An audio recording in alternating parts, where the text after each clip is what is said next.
UK Europe अंदर संगत channel देख रही हैं समूह संगतां नूं दास वालों फतेह प्रवान करो जी। वाहिगुरू जी का खालसा वाहिगुरू जी की फतेह।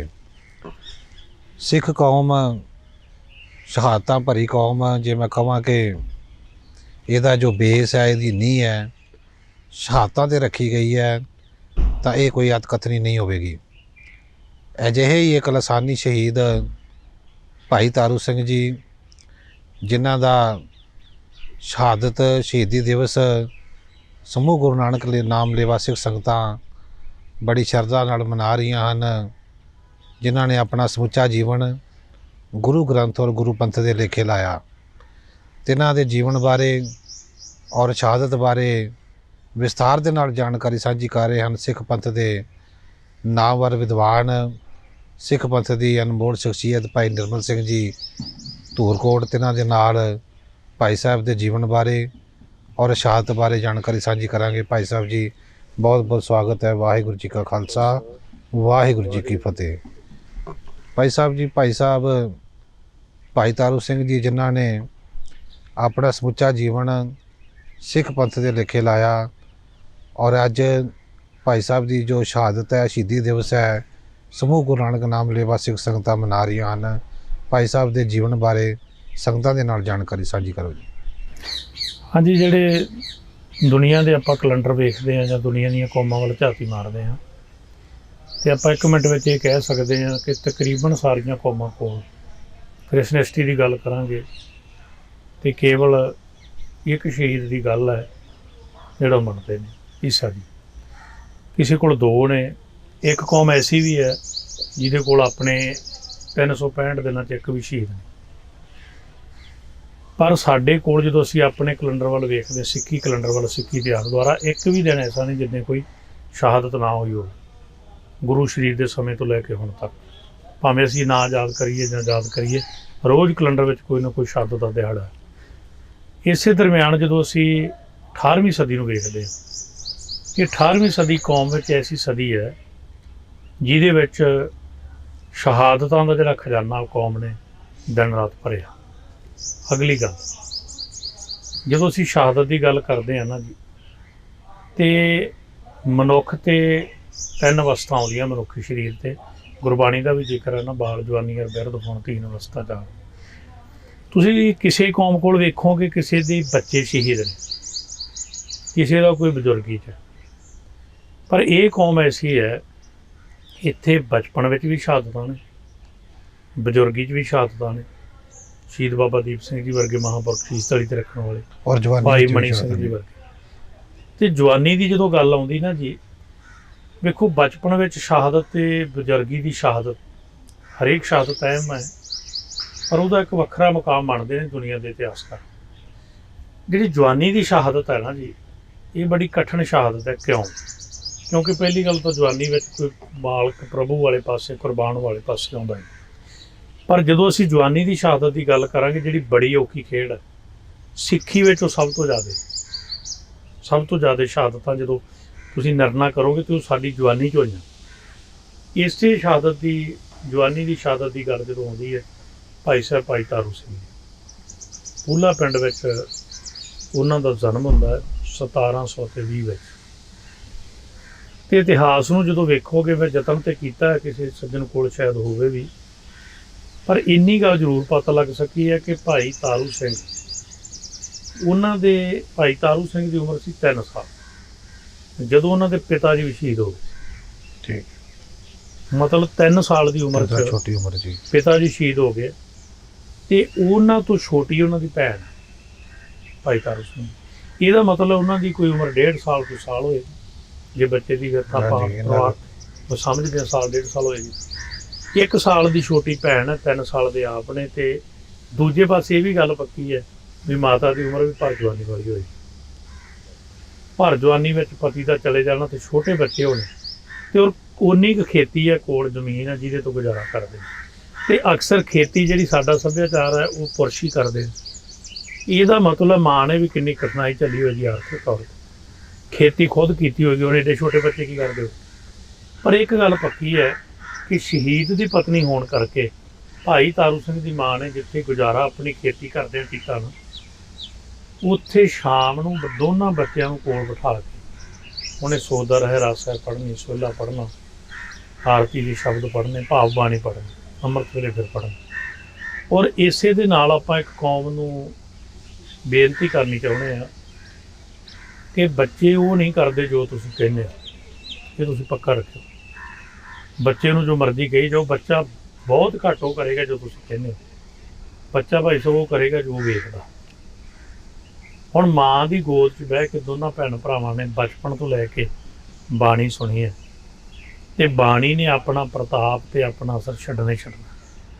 ਔਰ ਆਪਾਂ ਅੱਗੇ ਚੱਲ ਕੇ ਵੀ ਜ਼ਿਕਰ ਕਰਾਂਗੇ, ਜਿੱਥੇ ਬਾਣੀ ਹੈ ਇਹ ਗੱਲ ਸਾਡੀ ਕੌਮ ਪੱਕਾ ਸਾਂਭ ਲਏ, ਬਾਣਾ ਉੱਥੇ ਰਹੇ। ਤੁਸੀਂ ਅੱਜ ਆਪਾਂ ਅੱਗੇ ਜ਼ਿਕਰ ਕਰਨਾ। ਅੱਜ ਦੁਨੀਆ 'ਚ ਵੇਖੋ, ਸਾਨੂੰ ਇੱਕ ਗੱਲ ਸੁਣਨ ਨੂੰ ਮਿਲਦੀ ਹੈ ਕਿ ਬਚਪਨ ਵਿੱਚ ਬੱਚਾ ਅਸੀਂ ਜੋੜਿਆ ਜੀ, ਉਹ ਸਿੱਖ ਬਣਾਇਆ, ਸਿੱਖ ਹੋ ਗਿਆ, ਜਵਾਨੀ 'ਚ ਆ ਕੋਈ ਸਿੱਖੀ ਨਾਲ ਟੁੱਟ ਗਿਆ, ਅੰਮ੍ਰਿਤ ਨਾਲ ਟੁੱਟ ਗਿਆ, ਅੰਮ੍ਰਿਤ ਛਕਿਆ ਸੀ, ਅੰਮ੍ਰਿਤ ਨਾਲ ਟੁੱਟ ਗਿਆ, ਰਹਿਤ ਨਾਲ ਟੁੱਟ ਗਿਆ। ਕਿਉਂ? ਕਿਤੇ ਨਾ ਕਿਤੇ ਤੁਸੀਂ ਐਨਾਲਿਸਿਸ ਕਰਿਓ, ਬੱਚੇ ਦੀ ਜ਼ਿੰਦਗੀ 'ਚੋਂ ਬਾਣੀ ਚਲੀ ਗਈ। ਬਾਣੀ ਆਈ ਭਾਈ ਤਾਰੂ ਸਿੰਘ ਦੇ ਜੀਵਨ 'ਚ, ਵੱਡੇ ਹੋਏ, 9-10 ਸਾਲ ਦੀ ਉਮਰ ਹੋਈ, ਅੰਮ੍ਰਿਤ ਦੀ ਦਾਤ ਪ੍ਰਾਪਤ ਕੀਤੀ, ਅੰਮ੍ਰਿਤਧਾਰੀ ਹੋਏ ਦੋਨੋਂ ਭੈਣ ਭਰਾ। 10 ਸਾਲ ਦੀ ਉਮਰ ਤੋਂ ਲੈ ਕੇ, ਜੇ ਤੁਸੀਂ ਇਤਿਹਾਸ ਨੂੰ ਪੂਰਾ ਦੇਖੋਗੇ, ਤੇ ਮਾਤਾ ਦੇ ਨਾਲ ਖੇਤਾਂ ਜਾ ਕੇ ਬਿਤਾਓਗੇ। ਅੱਜ ਵੀ ਆਪਾਂ ਵੇਖਦੇ ਹਾਂ ਵੀ ਪਰਿਵਾਰ ਦੀ ਥੋੜ੍ਹੀ ਆਰਥਿਕ ਤੰਗੀ ਹੋਵੇ, ਥੋੜ੍ਹਾ ਇੱਦਾਂ ਦਾ ਗੁਜ਼ਾਰਾ ਹੋਵੇ, ਤੇ ਬੱਚੇ ਨਾਲ ਕੰਮ ਕਰਦੇ। ਇਹਦਾ ਮਤਲਬ ਸਰੀਰਕ ਤੌਰ ਤੇ ਵੀ ਬਲ ਵਾਲੇ ਨੇ।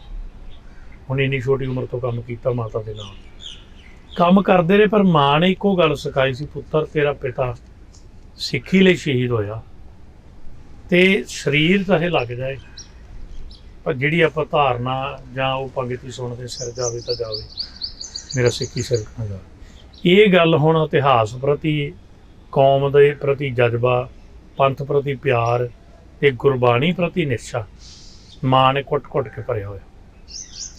ਇਸੇ ਸਮੇਂ ਦੇ ਦਰਮਿਆਨ ਇਤਿਹਾਸ ਕਹਿੰਦਾ ਹੈ ਵੀ ਕੋਈ ਵੀ ਸਿੰਘ ਆਉਂਦੇ ਆ ਉਸ ਸਮੇਂ ਦੇ ਦਰਮਿਆਨ, ਤੇ ਉਹ ਭਾਈ ਤਾਰੂ ਸਿੰਘ ਦੇ ਘਰ ਆਉਂਦੇ ਆ।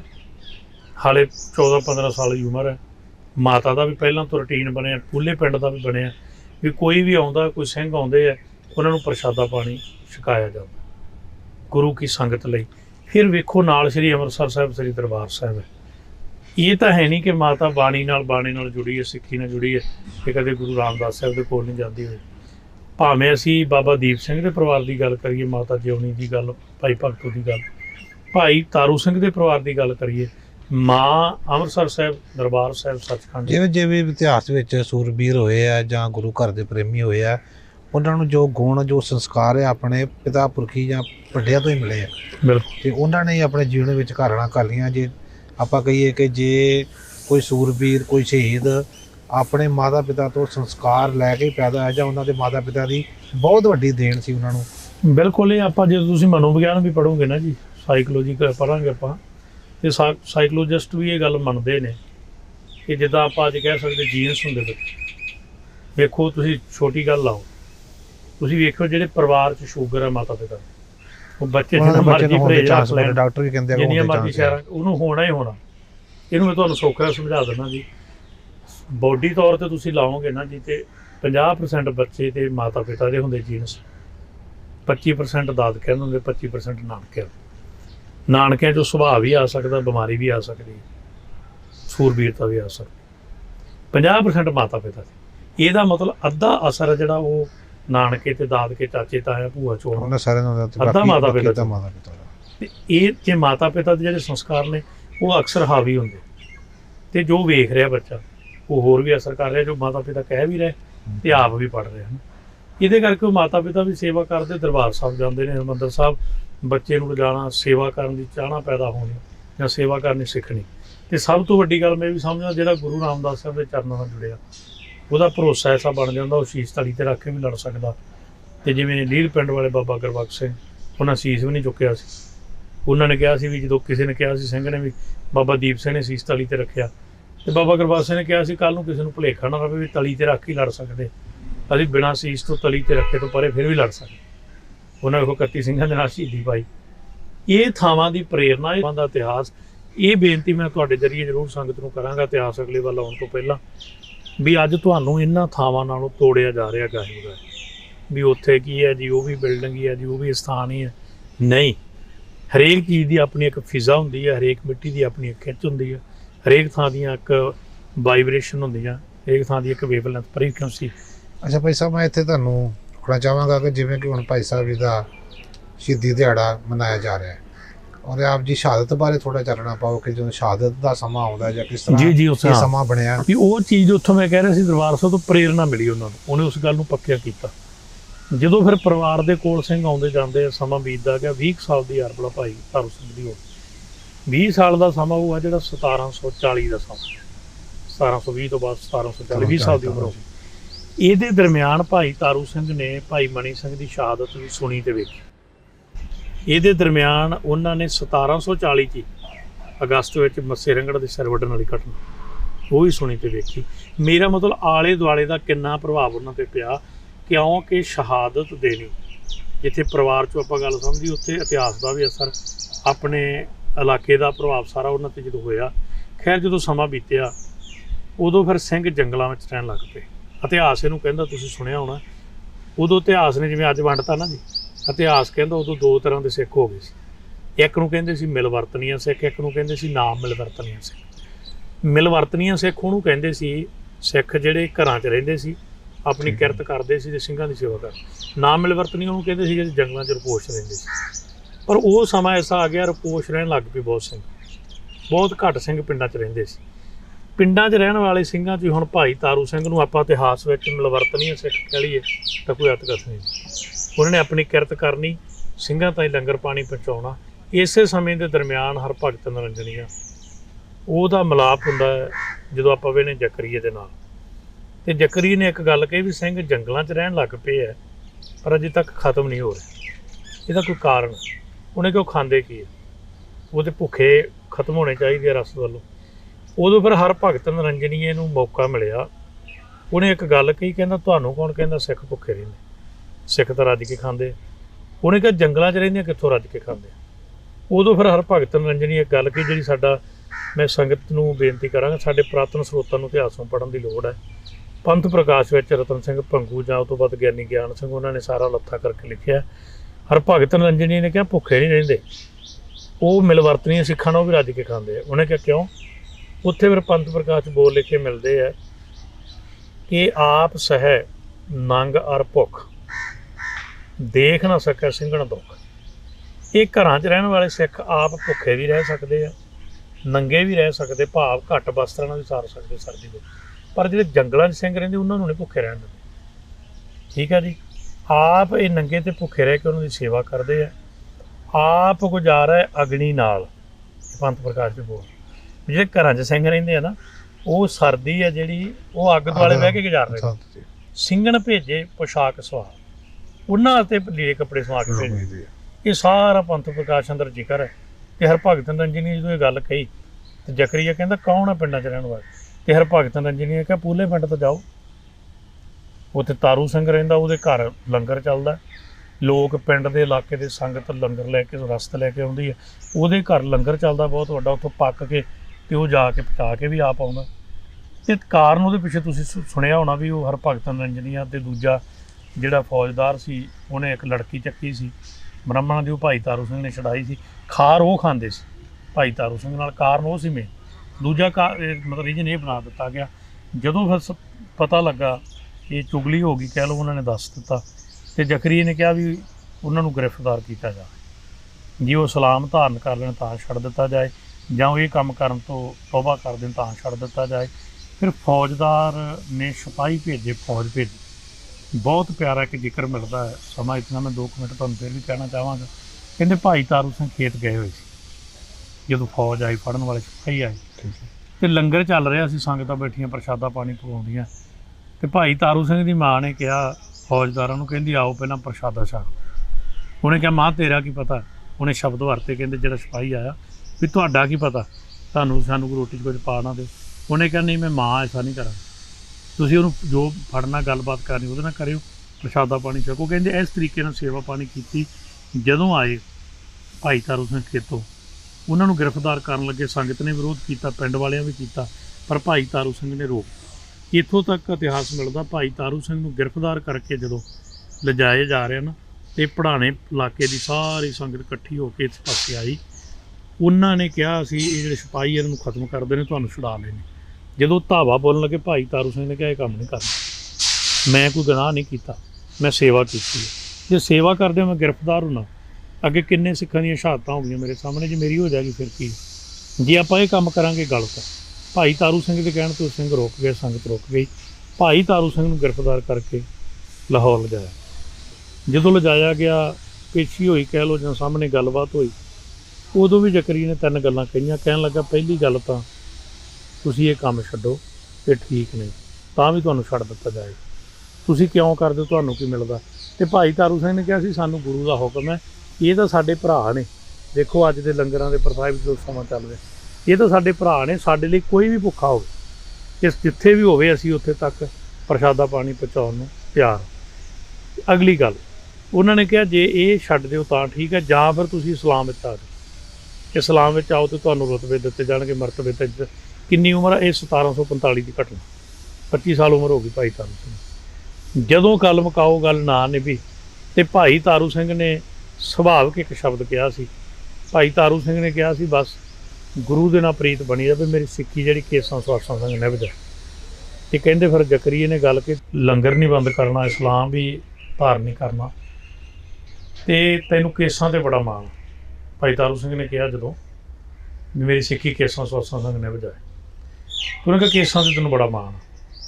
ਤੇ ਇਤਿਹਾਸ 'ਚ ਬੋਲਨੇ ਭਾਈ ਤਾਰੂ ਸਿੰਘ ਨੇ ਕਿਹਾ ਸਾਨੂੰ ਹੀ ਮਾਣ ਨਹੀਂ, ਜੇ ਤੂੰ ਸੱਚਾ ਮੁਸਲਮਾਨ ਆ ਤੇ ਤੇਰੇ ਮੁਹੰਮਦ ਸਾਹਿਬ ਨੂੰ ਵੀ ਮਾਣ, ਤੁਹਾਨੂੰ ਵੀ ਹੁਕਮ। ਉਹਨੇ ਕਹਿੰਦੇ ਤੂੰ ਕੇਸਾਂ ਦੀ ਬੜੀ ਗੱਲ ਕਰਦਾ। ਸਭ ਤੋਂ ਪਹਿਲਾਂ ਇਹ ਜੋ ਤੂੰ ਪੰਥ ਪ੍ਰਕਾਸ਼ ਵਿੱਚ ਵੀ ਬੋਲਨੇ, ਜੋ ਤੂੰ ਇਹ ਕੇਸਾਂ ਦਾ ਜੂੜਾ ਜਾਂ ਹੁਣ ਅਪਸ਼ਬਦ ਵਰਤੇ ਬੰਨੀ ਫਿਰਦਾ, ਸਭ ਤੋਂ ਪਹਿਲਾਂ ਮੈਨੂੰ ਖਤਮ ਕਰਾਵਾਂ, ਅਗਲੀ ਗੱਲ ਫਿਰ ਕਰਾਂਗੇ। ਹੁਣ ਇੱਥੇ 2 ਗੱਲਾਂ ਬਣਦੀਆਂ ਨੇ। ਅਜੋਕਾ ਸਾਡਾ ਇਤਿਹਾਸਕਾਰ ਜਾਂ ਅਜੋਕਾ ਸਾਡੀ ਪ੍ਰਚਾਰਕ ਸ਼੍ਰੇਣੀ, ਜਿਹੜੇ ਗੁਰਮਤ ਮੁਤਾਬਕ ਸਿਧਾਂਤਾਂ ਮੁਤਾਬਕ ਗੱਲ, ਉਹਨੂੰ ਵੀ ਅਸੀਂ ਕਰਨ ਤੋਂ ਕੰਨੀ ਕਤਰਾਉਣੀ। ਕਿਉਂ? ਲੋਕ ਡਰ ਜਾਂਦੇ ਨੇ, ਸ਼ਾਇਦ ਮੈਂ ਇੱਦਾਂ ਕਿਹਾ ਤਾਂ ਲੋਕ ਪੁੱਛਣਗੇ ਇੱਦਾਂ ਕਿਵੇਂ ਹੋਇਆ। ਇਹਦਾ ਆਪਾਂ ਥੋੜ੍ਹਾ ਜ਼ਿਕਰ ਕਰਨਾ ਅੱਗੇ 1-2 ਮਿੰਟ ਵਿੱਚ। ਭਾਈ ਤਾਰੂ ਸਿੰਘ ਲਈ ਇਹ ਗੱਲ ਕਹੀ ਜ਼ਕਰੀਆ ਖਾਨ ਨੇ, ਕਹਿੰਦਾ ਇਹਦੇ ਕੇਸ ਕਤਲ ਕਰ ਦਿੱਤੇ ਜਾ। ਹੁਣ ਭਾਈ ਸਾਹਿਬ ਜੀ ਇਹਨੂੰ ਅਸੀਂ ਮੰਨੀਏ ਨਾ ਮੰਨੀਏ, ਪੰਥ ਪ੍ਰਕਾਸ਼ ਵਿੱਚ ਉਹ ਬੋਲ ਨੇ ਜਿਹੜੇ ਭਾਈ ਰਤਨ ਸਿੰਘ ਭੰਗੂ ਨੇ ਲਿਖੇ ਨੇ। ਤੇ ਭਾਈ ਰਤਨ ਸਿੰਘ ਭੰਗੂ ਦਾ ਪਿਤਾ ਭਾਈ ਰਾਏ ਸਿੰਘ ਉਦੋਂ ਮੌਜੂਦ ਹੈ,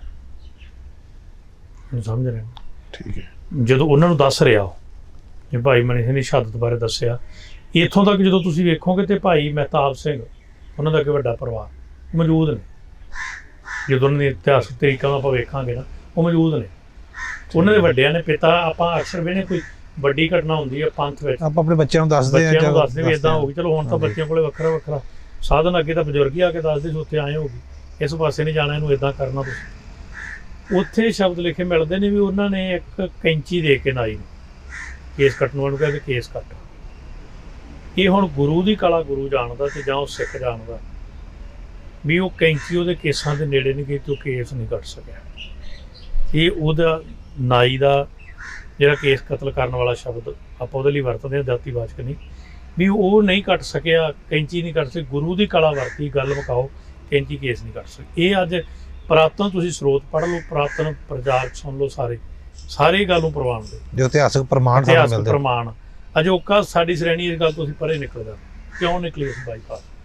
ਇੱਕ ਪਾਸੇ ਉਹ ਲੋਕ ਬੈਠੇ ਆ ਜਿਨ੍ਹਾਂ ਨੇ ਆਪਣੀ ਮੈਥੋਲੋਜੀ ਨੂੰ ਹਿਸਟਰੀ ਬਣਾਤਾ। ਅਸੀਂ ਹਿਸਟਰੀ ਸਾਡੀ, ਔਰ ਕਮਾਲ ਦੀ ਗੱਲ ਹੈ 1745 ਨੂੰ ਲਾਓ ਤੁਸੀਂ ਭਾਈ ਸਾਹਿਬ ਜੀ, ਕਿੰਨੇ ਟਾਈਮ ਹੋਇਆ? ਅਜੇ 300 ਸਾਲ ਵੀ ਪੂਰਾ ਨਹੀਂ ਹੋਇਆ।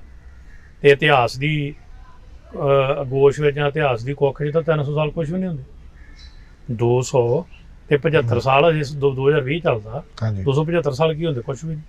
ਉਦੋਂ ਦੀ ਵਰਤੀ ਘਟਨਾ। ਜਦੋਂ ਕੇਸ ਨਹੀਂ ਕੱਟੇ ਜਾ ਸਕੇ ਨਾ, ਫਿਰ ਜ਼ਕਰੀਆ ਨੂੰ ਕ੍ਰੋਧ ਚੜਿਆ। ਉਹਨੇ ਕੱਟਣ ਵਾਲੇ ਨੇ ਕਿਹਾ ਤੇ ਕੇਸ ਨਹੀਂ ਕੱਟੇ ਜਾ ਸਕਦੇ, ਨਹੀਂ ਕੱਟੇ ਜਾਣ, ਗੁਰੂ ਰੱਖਿਆ ਕਰਦਾ ਨਾ। ਇੱਧਰੋਂ ਫਿਰ ਭਾਈ ਸਾਹਿਬ ਜੀ, ਫਿਰ ਜ਼ਕਰੀਆ ਨੇ ਜਿਹੜਾ ਆਪਾਂ ਇਤਿਹਾਸ ਸੁਣਦੇ, ਉਹਨੇ ਕਿਹਾ ਜੇ ਕੇਸ ਨਹੀਂ ਕੱਟੇ ਜਾਂਦੇ ਤੇ ਕੇਸਾਂ ਸਮੇਤ ਇਹਦੀ ਖੋਪਰੀ ਲਾ ਦਿਓ। ਸਲਾਹ ਦਿੱਤੀ ਕਿਸੇ ਗਰਦਨ ਕੱਟ ਦਿੱਤੀ ਜਾਏ, ਇਹ ਵੀ ਸਲਾਹ ਗਰਦਨ। ਉਹਨੇ ਕਿਹਾ ਨਹੀਂ, ਗਰਦਨ ਕੱਟਣਾ ਖਤਮ ਹੋ ਜਾਏਗਾ। ਉਹਨੇ ਸ਼ਬਦ ਵਰਤਿਆ ਕਿ ਮਾਰਿਆ ਜਾਏਗਾ, ਆਪਾਂ ਸ਼ਬਦੋਂ ਦੀ ਚੀਜ਼ ਹੋ ਜਾਏਗਾ, ਦੁੱਖ ਨਹੀਂ ਆਏਗਾ। ਮੈਂ ਇਹਨੂੰ ਦੁਖੀ ਕਰਨਾ ਚਾਹੁੰਦਾ। ਦੇਖੋ ਦੁਖੀ ਕਰਨਾ ਚਾਹੁੰਦਾ, ਦੁਖੀ ਹੋਏਗਾ ਇਹ ਖੋਪਰੀ ਲਾਓ। ਹੁਣ ਉਸ ਸਮੇਂ ਫਿਰ ਰੰਬੀ ਮੰਗਾਈ ਗਈ, ਉਸੇ ਜਿਹਨੇ ਕੇਸ ਕੱਟਣੇ ਇਹਦੇ। ਉਹ ਤੋਂ ਬਾਅਦ ਹੁਣ ਇੱਥੇ ਵੀ ਗੱਲ ਕੋਈ ਸਵਾਲ ਕਰ ਸਕਦਾ, ਕਿਉਂਕਿ ਅਸੀਂ ਇੱਦਾਂ ਵੀ ਕਿੰਤੂ ਕਰਦੇ ਜੀ, ਜੇ ਕੈਂਚੀ ਨੇ ਕੇਸ ਨਹੀਂ ਕੱਟੇ ਜੀ ਰੰਬੀ ਕਿਉਂ ਨਹੀਂ ਰੁਕੀ। ਉਹ ਕੇਸ ਕੱਟਣੇ ਸਿੱਖੀ ਤੋਂ ਖਾਰਜ ਹੋਣਾ ਸੀ। ਰੰਬੀ ਨਾ ਖੋਪਰ ਲਾਉਣਾ ਸ਼ਹਾਦਤ ਹੋਣੀ। ਸ਼ਹਾਦਤ ਹੋਣਾ। ਸ਼ਹੀਦ ਕੌਮ ਦਾ ਖਜ਼ਾਨਾ ਹੁੰਦਾ, ਪਤਤ ਬੰਦਾ ਕੌਮ ਲਈ ਖਤਰਾ ਹੁੰਦਾ। ਭਾਵੇਂ ਉਹਨੇ ਆਪਣੀ ਮਰਜ਼ੀ ਨਾਲ ਨਹੀਂ ਸੀ ਕਟਾਉਣਾ, ਪਰ ਗੁਰੂ ਨੇ ਰੱਖਿਆ ਕੀਤੀ। ਕੇਸਾਂ ਨਾਲ ਤੂੰ ਸਿੱਖੀ ਨਿਭਾਉਣੀ ਚਾਹਣਾ ਤੇ ਨਿਭੇਗੀ। ਇੱਥੇ ਮੈਂ ਇੱਕ ਮਿੰਟ ਬੇਨਤੀ ਨਾਲ ਇਤਿਹਾਸ ਦੀ ਜੋੜਨੀ ਚਾਹਣਾ। ਗੁਰੂ ਗੋਬਿੰਦ ਸਿੰਘ ਨੇ ਸਾਰਾ ਕੁਝ ਛੱਡਤਾ, ਸਤਲੁਜ ਵਿੱਚ ਰੋੜਿਆ, ਸਭ ਕੁਝ ਗਿਆ, ਅਨੰਦਪੁਰ ਸਾਹਿਬ ਛੱਡਿਆ। ਚਮਕੌਰ ਦੀ ਗੜੀ 'ਚੋਂ ਜਾਣ ਲੱਗਿਆ, ਪੈਰਾਂ 'ਚੋਂ ਜੁੱਤਾ ਵੀ ਲਾਇਆ, ਪਾਇਆ ਹੋਇਆ ਸੀ ਮਹਾਰਾਜ ਦਾ ਜੋੜਾ। ਗੁਰੂ ਗੋਬਿੰਦ ਸਿੰਘ ਦਾ ਪਵਿੱਤਰ ਜੋੜਾ ਜਿਹਨੂੰ ਲੋਕ ਅੱਜ ਨਮਸਕਾਰਾਂ ਕਰਦੇ ਆ, ਮਹਾਰਾਜ ਨੇ ਲਾਤਾ। ਕਿਉਂ ਲਾਇਆ ਜੀ? ਨਾਲੇ ਅੱਗੇ ਰਸਤਾ ਵੀ ਮਾਛੀਵਾੜੇ ਤੱਕ ਬਰਫੀਲਾ ਵੀ ਹੈ, ਪਥਰੀਲਾ ਵੀ ਹੈ, ਠੰਡ ਵੀ ਹੈ, ਸਰਦੀ ਦਾ ਮੌਸਮ ਹੈ, ਪੋਹ ਦਾ ਮਹੀਨਾ। ਕਿਉਂ ਲਾਇਆ? ਇੱਕੋ ਹੀ ਕਾਰਨ ਆ ਵੀ ਸਿੰਘ ਸ਼ਹੀਦ ਹੋਏ ਪਏ ਨੇ, ਰਾਤ ਦਾ ਹਨੇਰਾ, ਮਤਾਂ ਕਿਤੇ ਜੁੱਤਾ ਕਿਸੇ ਸਿੰਘ ਦੇ ਕੇਸਾਂ ਨੂੰ ਲਾਵੇ। ਗੁਰੂ ਖੁਦ ਕੇਸਾਂ ਦਾ ਇੰਨਾ ਸਤਿਕਾਰ ਕਰਦਾ, ਉਹ ਕੇਸਾਂ ਦੇ ਸਤਿਕਾਰ ਲਈ ਨੰਗੇ ਪੈਰੀਂ ਚੱਲਣਾ ਮਨਜ਼ੂਰ ਕਰ ਲੈਂਦਾ। ਚਮਕੌਰ ਦੀ ਗੜੀ 'ਚੋਂ ਜੁੱਤਾ ਲਾ ਦਿੰਦਾ, ਠੀਕ ਹੈ ਜੀ। ਔਰ ਕੇਸਾਂ ਨੂੰ ਦੂਜਾ ਰੁਤਬਾ ਦਿੱਤਾ, ਕਾਬਲ ਦੀ ਸੰਗਤ ਦਾ ਹੁਕਮਨਾਮਾ ਕਿ ਸਰਬੱਤ ਸੰਗਤ ਕਾਬਲ ਗੁਰੂ ਰੱਖੇਗਾ ਤੁਸਾਂ ਪਰ ਸਾਡੀ ਬਹੁਤ ਖੁਸ਼ੀ, ਤੁਸੀਂ ਖੰਡੇ ਦਾ ਅੰਮ੍ਰਿਤ ਪੰਜਾਂ ਤੋਂ ਲੈਣਾ। ਕੇਸਾਂ ਦੀ ਸੰਭਾਲ ਕਰਨੀ ਇਹ ਸਾਡੀ ਮੋਹਰ ਆ। ਇਹਦੇ ਲਈ ਅਗਲੀ ਬੇਨਤੀ, ਕੇਸ ਕੀ ਆ, ਕਿਉਂ ਰੱਖਿਆ ਕੀਤੀ ਗੁਰੂ? ਕਾਗਜ਼ ਆਪਣੇ ਸਾਹਮਣੇ ਲੱਖਾਂ ਰੁਲਦੇ ਪਏ, ਅਸੀਂ ਚੁੱਕਦੇ ਨਹੀਂ ਕਦੇ। ਤੇ ਆਪਣੇ ਸਾਹਮਣੇ ਕਦੇ ਕਿਸੇ ਵੀ ਦੇਸ਼ ਦੀ ਕਰੰਸੀ ਦਾ ਨੋਟ ਪਿਆ ਹੋਵੇ, ਉਹ ਮਿੱਟੀ ਨਾਲ ਲਿਬੜਿਆ ਹੋਵੇ, ਅਸੀਂ ਚੁੱਕ ਲੈਂਦੇ। ਮੈਂ ਕਿਉਂ ਸੋਚਦਾ ਉਹ ਗੰਦੀ ਨਾਲੇ 'ਚ ਵੀ ਡਿੱਗਿਆ ਹੋਵੇ ਬੰਦਾ, ਉਹਨੂੰ ਵੀ ਕੱਢ ਲੈਂਦਾ। ਕਿਉਂ ਕੱਢ ਲੈਂਦੇ? ਸਿਰਫ ਮੋਹਰ ਕਰਕੇ। ਜੇ ਅਸੀਂ ਇੰਡੀਆ ਦੀ ਕਰੰਸੀ ਦੀ ਗੱਲ ਕਰਦੇ ਹਾਂ ਤਾਂ ਮੋਹਰ ਲੱਗੀ ਰਿਜ਼ਰਵ ਬੈਂਕ ਆਫ ਇੰਡੀਆ, ਕਿਉਂਕਿ ਮੋਹਰ ਵਾਲੀ ਚੀਜ਼ ਕੱਢ ਕੇ ਵੀ ਵਰਤੀ ਜਾਂਦੀ ਦੁਆਰਾ। ਬਿਨਾਂ ਮੋਹਰ ਵਾਲੇ ਕਾਗਜ਼ ਰੁਲਦੇ ਫਿਰਦੇ ਕੋਈ ਨਹੀਂ। ਔਰ ਇਹ ਕੇਸ ਆ ਗੁਰੂ ਦੀ ਮੋਹਰ ਹੈ। ਗੁਰੂ ਮੋਹਰ ਦਾ ਮਤਲਬ ਹੀ ਇਹ ਆ, ਜੇ ਮੋਹਰ ਵਾਲਿਆਂ ਲਈ ਤਾਂ ਆਪਣੇ ਚਾਰ ਵਾਰੇ ਆ। ਇੰਨਾ ਗੁਰੂ ਪਿਆਰ ਕਰਦਾ। ਔਰ ਚਮਕੌਰ ਦੀ ਗੜੀ 'ਚ ਰਾਤ ਨੂੰ ਮਹਾਰਾਜ ਨੇ ਸਿੰਘਾਂ ਦੇ ਕੇਸਾਂ ਦੇ ਜੂੜੇ ਬੰਨ੍ਹ ਕੇ ਦਸਤਾਰ ਸਜਾਉਂਦੇ ਇੱਕ ਸ਼ਬਦ ਕਿਹਾ ਸੀ, ਜਿੰਨਾ ਚਿਰ ਤੇਰੇ ਸਿਰ ਤੇ ਕੇਸ ਤੇ ਦਸਤਾਰ ਆ ਉਹਨਾਂ ਦੇ ਤੇਰੇ ਨਾਲ ਮੇਰਾ ਪੂਰਾ ਪਿਆਰ। ਅੱਜ ਉਹੀ ਪਿਆਰ, ਉਹੀ ਦ੍ਰਿੜਤਾ, ਉਹੀ ਬਖਸ਼ਿਸ਼ ਭਾਈ ਤਾਰੂ ਸਿੰਘ ਤੇ ਵਰਤੀ। ਵਾਕਈ ਕੈਂਚੀ ਨੇ ਨਹੀਂ ਕੱਟੇ। ਇਹ ਹੁਣ ਆਪਾਂ ਗੱਲ ਕਰ ਲਾਂਗੇ ਸੀ ਰੰਬੀ ਫਿਰ ਕਿਉਂ ਚੱਲ ਗਈ? ਕਿਉਂਕਿ ਰੰਬੀ ਚੱਲੇਗੀ। ਸ਼ਹੀਦ ਕੀ ਜੋ ਮੌਤ ਹੈ ਉਹ ਕੌਮ ਕੀ ਹਯਾਤ ਹੈ। ਸਾਡੀ ਜ਼ਿੰਦਗੀ ਕਿੱਦੇ ਸ਼ੁਰੂ ਹੋਈ? ਜਿੱਦੇ ਦਿਲ ਧੜਕਣਾ ਸ਼ੁਰੂ ਹੋਇਆ। ਜਿੱਦੇ ਸਾਡੀ ਮੌਤ ਹੋ ਗਈ ਸਾਡੀ ਜ਼ਿੰਦਗੀ ਖਤਮ।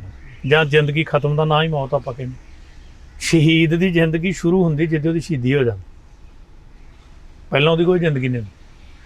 ਹੋਰ ਭਾਈ ਤਾਰੂ ਸਿੰਘ ਦੇ ਨਾਲ ਕਿੰਨੇ ਸਿੱਖ ਰਹਿੰਦੇ ਹੋਣ, ਉਹਨਾਂ ਨੇ ਸੇਵਾ ਪਤਾ ਨਹੀਂ ਕਿੰਨੀ ਕੀਤੀ ਹੋਈ, ਉਹਨਾਂ ਨੂੰ ਕੋਈ ਨਹੀਂ ਜਾਣਦਾ। ਪੂਲੇ ਪਿੰਡ 'ਚ ਕਿੱਥੇ ਰਹਿੰਦੇ, ਜਿਹੜੇ ਲੰਗਰ 'ਚ ਹੋਰ ਸੇਵਾ ਬਣਾਉਂਦੇ, ਸੇਵਾ ਤਾਂ ਉਹ ਵੀ ਕਰਦੇ ਸੀ। ਇਹਦਾ ਮਤਲਬ ਭਾਈ ਤਾਰੂ ਸਿੰਘ ਦੀ ਉਹਦੇ ਸ਼ਹੀਦ ਹੋਏ ਆ, ਉਹਨਾਂ ਦੀ ਜ਼ਿੰਦਗੀ ਸ਼ੁਰੂ ਹੋਈ। ਉਹਨਾਂ ਦੀ ਜ਼ਿੰਦਗੀ ਦੇ ਨਾਲ ਕੌਮ ਦੀ ਜ਼ਿੰਦਗੀ ਸ਼ੁਰੂ ਹੋਈ। ਹਯਾਤ ਤੋਂ ਹਯਾਤ, ਜ਼ਿੰਦਗੀ ਤਾਂ ਜ਼ਿੰਦਗੀ ਹੈ, ਜੇ ਮੌਤ ਵੀ ਹਯਾਤ, ਜੇ ਮੌਤ ਵੀ ਜ਼ਿੰਦਗੀ। ਇਸ ਲਈ ਜਦੋਂ ਫਿਰ ਭਾਈ ਤਾਰੂ ਸਿੰਘ ਜੀ ਦੀ ਖੋਪਰੀ ਲਾਈ ਗਈ, 25 ਸਾਲ ਦੀ ਉਮਰ ਕਿੰਨੀ ਕੁ ਹੁੰਦੀ ਸੀ? ਸ਼ਾਦੀ ਅਜੇ ਹੋਈ ਨਹੀਂ, ਵਿਆਹ ਅਜੇ ਹੋਇਆ, ਭਰ ਜਵਾਨੀ ਦੀ ਉਮਰ। ਜਦੋਂ ਖੋਪਰੀ ਲਾਈ ਗਈ ਤੇ ਕਿੰਨਾ ਸਿਦਕ ਰੱਖਿਆ ਹੋਏਗਾ। ਅੱਜ ਅਸੀਂ ਇੰਜੈਕਸ਼ਨ ਤੋਂ ਬਿਨਾਂ ਇੱਕ ਦੰਦ ਨਹੀਂ ਪਟਾ ਸਕਦੇ। ਖੋਪਰੀ ਰੱਥੀ, ਖੋਪਰੀ ਲੈ ਗਈ। ਤੇ ਇੱਥੋਂ ਤੱਕ ਵੀ ਇਤਿਹਾਸ ਦੀ ਸੱਚਾਈ ਹੈ ਕਿ ਜਿਹੜਾ ਕੋਲ ਨਾਲਾ ਸੀ, ਇੱਕ ਵਾਰੀ ਉਹਨਾਂ ਨੇ ਉਹਦੇ ਵਿੱਚ ਧੱਕਾ ਦਿੱਤਾ ਭਾਈ ਤਾਰੂ ਸਿੰਘ, ਠੀਕ ਹੈ ਜੀ। ਚਲੇ ਗਏ ਭਾਈ ਤਾਰੂ ਸਿੰਘ, ਉਹਦੇ 'ਚੋਂ ਨਿਕਲੇ ਆ, ਨਿਕਲ ਕੇ ਆਪਣੀ ਸੁਰਤੀ ਬਿਰਤੀ ਨਾਲ ਬੈਠੇ ਆ। ਇਤਿਹਾਸ ਨੇ 21 ਤੋਂ 23 ਦਿਨ ਲਿਖਿਆ, ਪੰਥ ਪ੍ਰਕਾਸ਼ 24ਵਾਂ ਦਿਨ ਲਿਖਦਾ, ਆਮ ਇਤਿਹਾਸਕਾਰ 21 ਦਿਨ ਲਿਖਦੇ। 21 ਦਿਨਾਂ ਤੋਂ ਉੱਤੇ ਭਾਈ ਤਾਰੂ ਸਿੰਘ ਜੀ ਖੋਪਰੀ ਤੋਂ ਬਿਨਾਂ ਰਹਿ। ਇੱਥੇ ਹੁਣ ਦੋ ਗੱਲਾਂ ਆਪਾਂ ਜੇ 2 ਮਿੰਟ ਸਾਂਝੀਆਂ ਕਰਨੀਆਂ ਜੀ। ਪਹਿਲੀ ਗੱਲ ਇਹ, ਜਦੋਂ ਜ਼ਕਰੀਆ ਬਿਮਾਰ ਹੋ ਜਾਂਦਾ, ਔਰ ਅਸੀਂ ਇੱਕ ਜ਼ਕਰੀ ਦੀ ਗੱਲ ਕਰਦੇ ਨਾ, ਭਾਈ ਤਾਰੂ ਸਿੰਘ ਨੂੰ ਕਿਹਾ ਸੀ, ਉਹਨੇ ਕਿਹਾ ਤੈਨੂੰ ਮਾਰਨਾ, ਖਤਮ ਕਰਨਾ।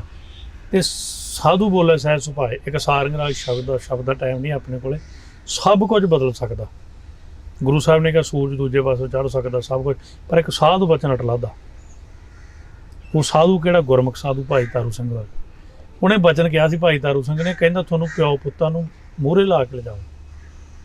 ਭਾਈ ਜ਼ਕਰੀਆ ਖਾਂ ਦੀ ਤਾਂ ਗੱਲ ਕਰਦੇ, ਉਹਦਾ ਪੁੱਤਰ ਸੀ ਇੱਕ ਅਈਏ ਖਾਂ, ਉਹ ਤੋਂ ਪਹਿਲਾਂ ਮਰ ਗਿਆ ਸੀ ਇਹਨਾਂ ਦਾ, ਉਹ ਬਿਮਾਰ ਹੋ ਕੇ ਮਰੇ, ਉਹ ਵੀ ਇਹਦੇ ਵਿੱਚ ਭਾਗੀਦਾਰ ਸੀ।